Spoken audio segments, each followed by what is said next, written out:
नमस्कार दोस्तों। आज पाकिस्तान के द्वारा एक इम्पॉर्टेंट डिसीजन लिया गया है। आपको पता होना चाहिए कि जो पाकिस्तान है वहां पर आपको कई सारे प्रोविंसेस देखने को मिलेंगे। जिस तरह से हमारे देश के अंदर आपको ये स्टेट्स देखने को मिल रहे हैं, उसी प्रकार से पाकिस्तान के अंदर इनको प्रोविंसेस कहा जाता है। लेकिन आपको पता होना चाहिए जो पाकिस्तान है, जो वेस्टर्न साइड में आप देख पा रहे हो यहाँ पर क्या है कि कुछ ऐसे एरियाज हैं जो कि पूरी तरह से प्रोविंस का दर्जा नहीं दिया गया है। स्पेशली यहाँ पर मैं बात कर रहा हूँ जो गिलगित बल्तिस्तान का रीजन है। जैसे कि आप देख सकते हो ये हमारा जम्मू कश्मीर, और ये ऊपर जो नदर्न साइड में आप ये देख रहे हैं ये गिलगित बल्तिस्तान का रीजन है जो कि इस समय पाकिस्तान के अंडर में है। तो यहाँ पर अभी इसको पूरी तरह से, जैसे आपने सुना होगा सिंध प्रोविंस के बारे में, आपने बलूचिस्तान प्रोविंस सुना होगा, पंजाब प्रोविंस सुना होगा, वैसे ही यहाँ पर जो गिलगित बल्तिस्तान का रीजन है इसको अभी प्रोविंस का दर्जा नहीं दिया गया है। लेकिन इस चीज को लेकर ऑलरेडी पाकिस्तान ने अनाउंस किया हुआ था कि हम इसको प्रोविंशियल स्टेटस का दर्जा देंगे बाकी प्रोविंसेस की तरह। तो यहां पर फाइनली आज पाकिस्तान के द्वारा, उनके प्राइम मिनिस्टर इमरान खान के द्वारा यह अनाउंस किया गया है कि हम प्रोविजनल प्रोविंशियल स्टेटस देने वाले हैं। यहां पर आप न्यूज देख सकते हो, Pakistan prime minister Imran Khan grants provisional provincial status to Gilgit Baltistan. तो इसका अर्थ क्या है, बेसिकली मैं आपको इस वीडियो में बताऊंगा कि किस तरह से अभी पूरा गवर्नेंस चलता था, क्या एक्ट के थ्रू चलता था, यहां पर पहले आखिरकार क्या रीजंस रहे हैं जिसकी वजह से प्रोविंशियल स्टेटस नहीं दिया गया, और ये जो स्टेटस दिया गया है इसके इंप्लीकेशंस क्या हो सकते हैं, भारत की तरफ से क्या बोला है, सब कुछ जानेंगे। चलिए आगे बढ़ते हैं। मैं हूं अंकित अग्रवाल और अपडेट के लिए आप मुझे फॉलो कर सकते हैं इंस्टाग्राम, फेसबुक और ट्विटर पर। मेरे लेक्चर की हर पीडीएफ आपको फेसबुक पर तो मिलेगी ही, प्लस साथ में आप मेरा टेलीग्राम चैनल ज्वाइन कर सकते हैं by searching Ankit Agarwal official. और अगर आप यूपीएससी की तैयारी कर रहे हैं तो आपके लिए सुनहरा मौका है स्टडी IQ लैब के लिए स्मार्ट कोर्सेज, जिसके थ्रू आप अपनी प्रिपरेशन और भी ज्यादा अच्छे तरीके से कर सकते हैं। तो बेसिकली यहां पर हुआ क्या है, तो एक तरह से आप कह सकते हो कि चाइना को प्लीज करने के लिए, मैं आपको आगे बताऊंगा कि आखिरकार चाइना का रोल इसमें किस तरह से आता है, क्योंकि यहां पर चाइना को एक तरह से आप कह सकते हो प्लीज करने के लिए ये गिलगित बल्तिस्तान का जो रीजन है उसको प्रोविजनल प्रोविंशियल स्टेटस दिया जा रहा है। अब ध्यान रखिएगा, प्रोविंशियल स्टेटस देने का मतलब है कि पहले ये प्रोविंस नहीं था।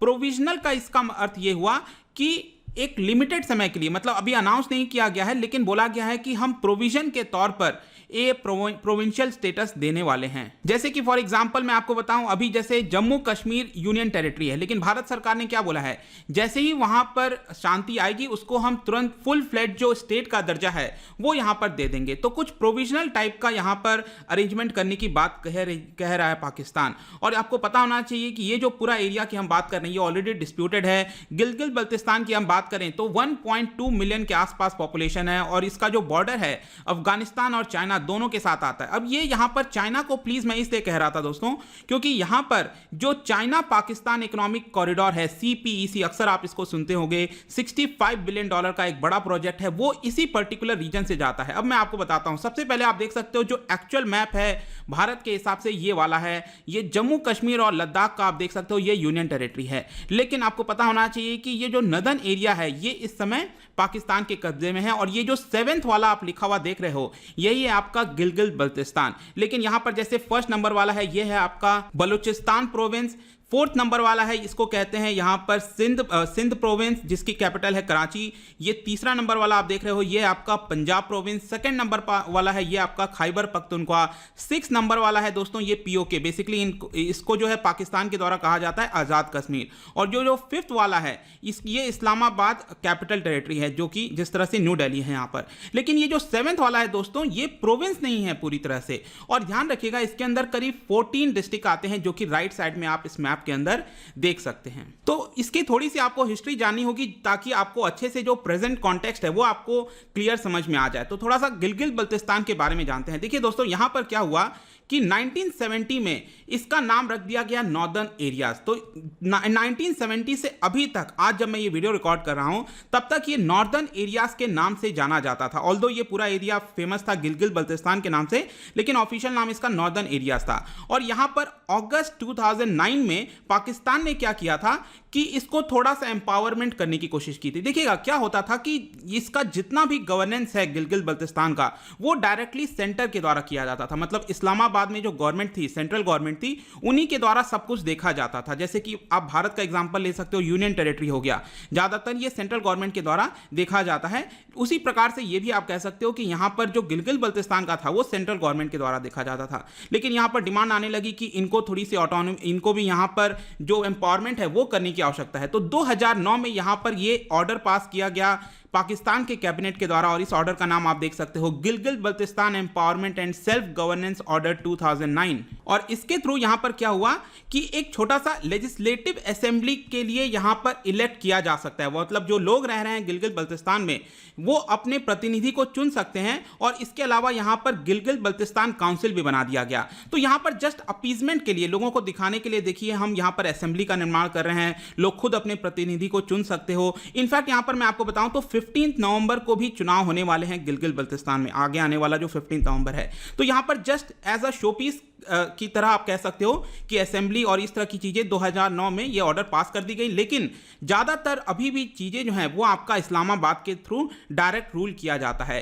तो यहां पर डी फैक्टो का मतलब है कि फैक्चुअल तरीके से ये एक तरह का प्रोविंस ही बन चुका था, लेकिन लॉ के थ्रू कॉन्स्टिट्यूशनल बेसिस पर अगर आप देखोगे तो ये अभी प्रोविंस नहीं था बाकी प्रोविंसेस की तरह जो मैंने भी आपको दिखाया।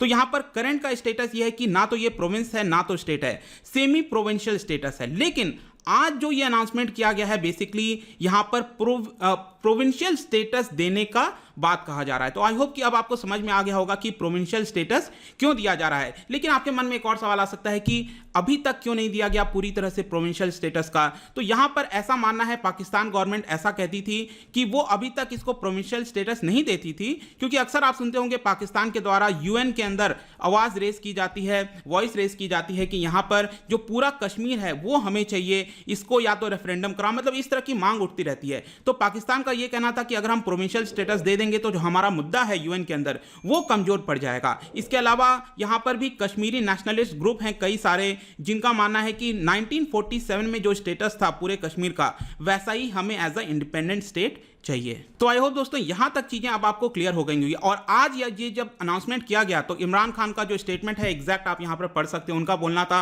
वो बेसिकली गिलगित बल्तिस्तान के रीजन में गए थे और उन्होंने बताया कि आज मेरे आने का कारण यह है कि यूएनएससी के रेजोल्यूशन के हिसाब से मैं यहां पर प्रोविंशियल स्टेटस देने के लिए आया हूं। इसके अलावा आपको याद होगा कि रिसेंटली सऊदी अरब का भी पूरा मामला उठा था, जहां पर जो 20 आपका सऊदी अरब का नोट था उसमें यहां पर जो गिलगित बल्तिस्तान का रीजन है उसको पाकिस्तान के अंदर शामिल नहीं किया गया था। देखिए अब ये जो जितना मुद्दा हुआ है प्रोविंशियल स्टेटस दिया जा रहा है, इसका इंप्लीकेशंस क्या हो सकता है। तो देखिए यहां पर ऑलरेडी बहुत सारे प्रोटेस्ट देखे जा रहे हैं, मैसिव प्रोटेस्ट देखे जा रहे हैं पूरे गिलगित बल्तिस्तान के रीजन में, और ये जो अनाउंसमेंट हुआ है इसको लेकर और भी ज्यादा आउटरीच यहां पर देखा जा सकता है। ऑलरेडी 8 अक्टूबर को जो मुजफ्फराबाद सिटी है पाकिस्तान ऑक्यूपाइड कश्मीर में, ऑलरेडी यहां पर मैसिव प्रोटेस्ट हुआ था जो कि ऑर्गेनाइज कराया गया था Jammu and Kashmir liberation front और स्टूडेंट लिबरेशन फ्रंट के द्वारा। और यहां पर जो गवर्नमेंट का डिसीजन है उसके खिलाफ काफी लोगों ने ऑलरेडी आवाज उठाना स्टार्ट कर दिया है। इसके अलावा जो कई सारे पॉलिटिकल एक्टिविस्ट हैं उस पूरे रीजन में, उनका यह कहना है कि हम अपना सेक्रीफाइस कर देंगे लेकिन हम ये जो स्टेटस है इसको ऑल्टर नहीं होने देंगे। मतलब लोग वहां पर चाहते हैं कि इसको प्रोविंशियल स्टेटस का दर्जा ना मिले, क्योंकि आपको समझना है अभी तक इसको प्रोविंशियल स्टेटस का दर्जा नहीं दिया गया था, मतलब ये पूरी तरह से पाकिस्तान का पार्ट नहीं था कॉन्स्टिट्यूशनली। अगर ये प्रोविंशियल स्टेटस का दर्जा मिल जाता है अब, तो पूरी तरह से आप एक कह सकते हो कि ये आपका पाकिस्तान का स्टेटस जो है पाकिस्तान के अंदर पूरी तरह से शामिल हो जाएगा। कुछ इसी प्रकार से आप हमारे यहाँ भी एग्जांपल दे सकते हो, जम्मू कश्मीर का जब हमने एब्रोगेट किया था आर्टिकल 370, तो कुछ उसी प्रकार से आप पाकिस्तान में भी हो सकता है कि शायद पाकिस्तान इन्हीं सारी चीजों को देखते हुए अब ये सारे कदम उठा रहा है। लेकिन वहां पर काफी सारे प्रोटेस्ट हो रहे हैं, स्ट्रीट पर भी प्रोटेस्ट हो रहे हैं। पीपल का मानना है वहां पर कि जो गिलगित बल्तिस्तान का रीजन है उनके रिसोर्स को एक्सप्लॉइट किया जाता है और उन लोगों के लिए जो करना चाहिए वो वहां पर नहीं हो पाता है। अब इन सारी चीजों को देखते हुए आज हमारे भारत सरकार के द्वारा भी एक क्लियर कट स्टेटमेंट आया और यहां पर क्लियरली बोला गया, आप यहां पर पढ़ सकते हो कि जो भी चेंजेस किए जा रहे हैं पाकिस्तान के द्वारा वो इलीगल हैं। जो पूरा रीजन है जम्मू कश्मीर लद्दाख का पूरा जो मैप है वो भारत का अभिन्न हिस्सा है। पाकिस्तान ये कोई भी कदम उठाता है वो एक तरह से इलीगल होगा। यहाँ पर पाकिस्तान को तुरंत जो भी निर्णय यहाँ पर लेने के लिए पाकिस्तान सोच रहा है उसको रिवर्ट करना चाहिए। तो आई होप दोस्तों ये जितने भी मुद्दे थे यहाँ पर प्रोविजनल प्रोविंशियल स्टेटस से रिलेटेड गिलगित बल्तिस्तान का, यहाँ पर सारी चीजें आपको समझ में आ गई होंगी। जाने से पहले यहाँ पर एक क्वेश्चन मैं आपके लिए लेकर आया हूँ regarding nuclear non proliferation treaty के बारे में। क्या आप मुझे इसका राइट आंसर बता सकते हैं? Let me know in the comment section. इसका जो राइट आंसर है मैं अपने इंस्टाग्राम पर तो डालूंगा ही, अगर आप इंस्टा पर नहीं हो तो टेलीग्राम से ले सकते हैं। मैं लगातार कई सारे क्विजेस डालता रहता हूं एमसीक्यू के फॉर्म में, आप यहां पर प्ले कर सकते हो। अगर आप मुझसे इकोनॉमी पढ़ना चाहते हैं, कोई कोर्स परचेस करना चाहते हैं, इस समय स्टडी IQ पर बिग दिवाली सेल चल रही है, आप इवन यूज कर सकते हैं कोड अंकित 10, यहां पर एक्स्ट्रा 10% आपको डिस्काउंट मिल जाएगा। आई होप कि ये वीडियो आपको पसंद आया हो। मिलता हूं आपसे next time. Till then thank you very much, see you soon.